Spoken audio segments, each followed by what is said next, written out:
आज देवाला सुट्टी आहे, उगाच कोणी देवळात जाऊ नका, देवाचा वेळ व्हायला घालू नका, त्याला साकडं घालत बसू नका, कारण तो खूप बिझी आहे. कारण आज देवाला सुट्टी. जायचंच असेल तर एखाद्या अनाथाश्रमामध्ये जा, त्या अनाथांचे नाद बना, बेसहाराचे सहारा बना, त्यांचे आसरू पुसाव, त्यांच्यामध्ये आज बसलाय तो. उगाच देवळात जाऊ नका, कारण आज देवाला सुट्टी आहे. अन्नाच्या कणाकणामध्ये बसलाय तो, अन्नाच्या कणाकणामध्ये बसलाय तो. उगाच अन्न व्हायला घालू नका. सगळंच तर त्या भिकाऱ्याला 2 घास घालावं, त्याच्यामध्ये बसलाय तो.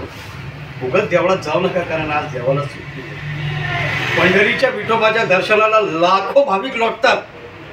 पंढरीच्या विठोबाच्या दर्शनाला लाखो भाविक लोटतात, पण वर्दीतला तोच खरा विठ्ठल आपल्यासाठी रस्त्यावर उभा आहे. त्या रस्त्यावरच्या विठ्ठलाला एक गार पाण्याची बॉटल द्या, त्याच्या कार्यासाठी त्याला सॅल्यूट ठोका.